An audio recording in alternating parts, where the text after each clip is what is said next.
Now for our story. For the first few days after his unexpected return home from overseas with the Marine Corps, Aunt Mary's son, Randy Lane, had spent most of his time with his mother. They'd always been such close companions. Now, after their long separation, they were making up for lost time.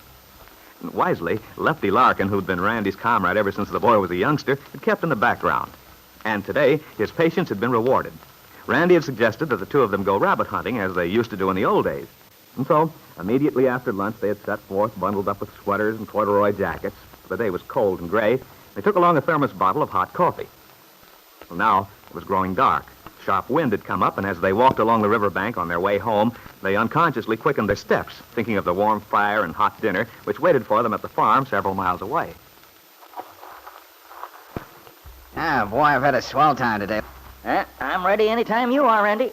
Hey, this will probably sound funny, but the main kick I got out of hunting today was being able to walk along making noise if I felt like it, not having to be ready to duck every minute. Yeah, I can imagine.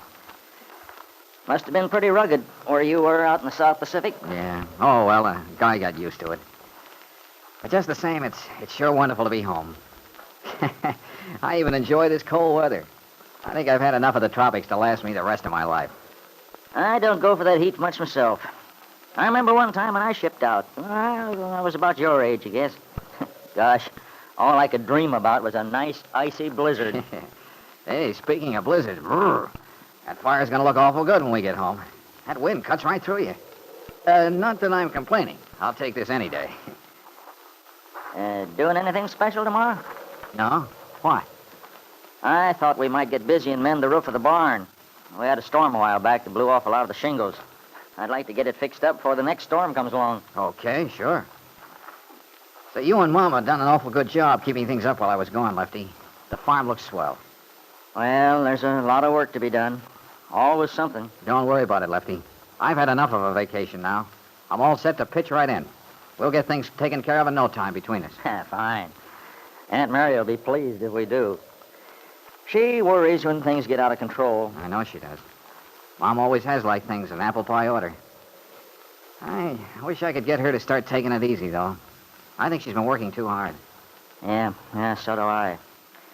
But you know your mother. Yeah. The only way to make her stop working is to tie her down. She's got more energy than most young women. Boy, she certainly has. I don't know how she does it. And yet, she always has time to sit down and listen to people's troubles. Yeah.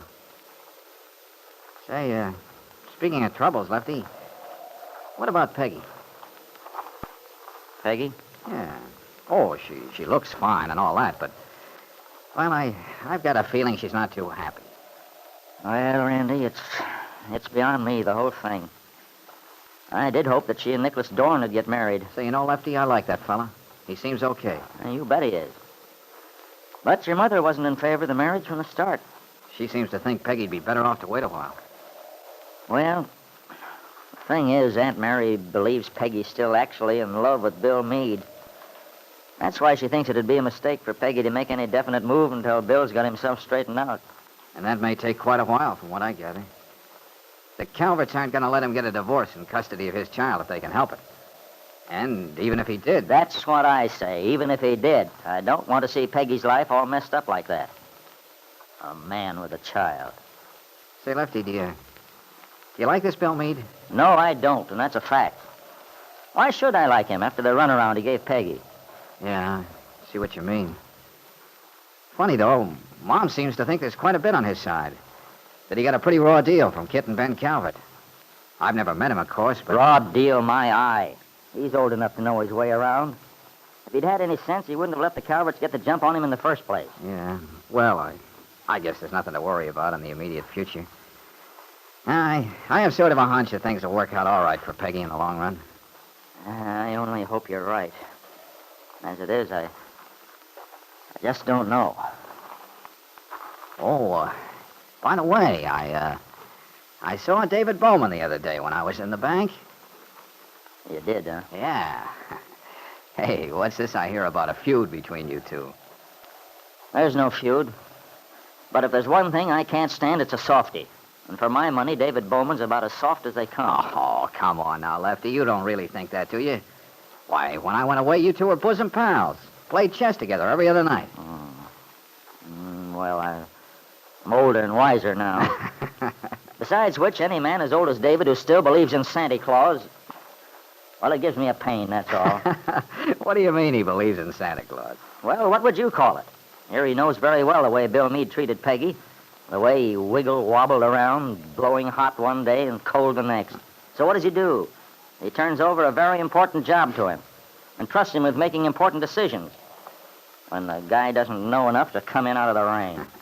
Well, I don't know about that, Lefty. But it's a darn shame you and David can't get together again.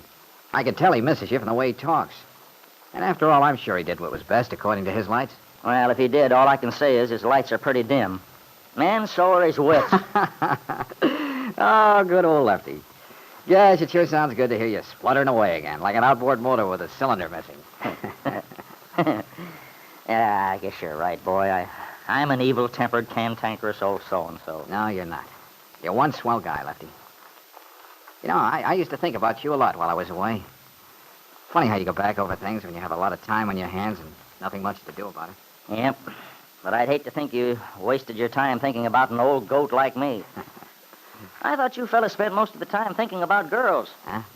Did you say you were an old goat? Didn't mean wolf, did you? Yeah, speaking of girls, Randy, you know, there's one young woman who certainly used to look forward to your letters. Oh? Well, I'm sure glad to hear it. But I don't know who you mean. I mean Jane. Oh, Jane Plummer. That girl has a real soft spot in her heart for you, Randy. Little Jane Plummer. She's a nice kid. I like her a lot myself. And she's been very loyal to Peggy, too. Oh, yeah, Jane would be. She was such a funny little kid. Always shy, sort of serious. She still is. But she's as warm-hearted as she can be. And sensible, too. Yeah. Hey, look, Lefty. Isn't this where we used to go fishing in the summer? Just the other side of those rapids? Yeah, this is a place. Yeah, sure it is. And there's a deep place in that little cove on the other side where we guys used to swim sometime. Too far away for the girls to bother us. Peggy used to get mad because you wouldn't let her tag along. That was during her tomboy stage. Well, let's stop here a minute, Lefty. Uh-huh. Gosh, it seems a long time ago. It has been. Yes. Quite a while. Awful long time. Hey, you know, the current's pretty strong right along here. I got a cramp once, Lefty. The guys had quite a time pulling me ashore. I never did tell Mom about that. I should hope not. Yeah, and there's the same old bridge. Yep. And the fellows still bring their girls here at night in the summer, too. When are they going to build a new one? I remember they were talking about it before I went away. It's never gotten beyond the talking stage. Boy, they certainly ought to get rid of that old... Hey. Hmm? There's something new that's been added. Look, Lefty. That girl. Yeah. I wonder where she came from. Seems to be all alone. I wonder what she's doing up there in this cold. I don't see a car around. Oh, neither do I. I think it's Miss... No, she's not tall enough. I don't believe I've ever seen that young woman before. Well, whoever she is, she'll be catching a nasty cold if she stays out in that little thin suit. This is no day for admiring the scenery, if you ask me. Which reminds me, let's get a move on. It'll be dark before long. Besides, Aunt Mary will be worrying if we don't show up in time for dinner. Okay. Hey, wait a minute. Huh? What's the matter? That girl. Good Lord. Lefty, look.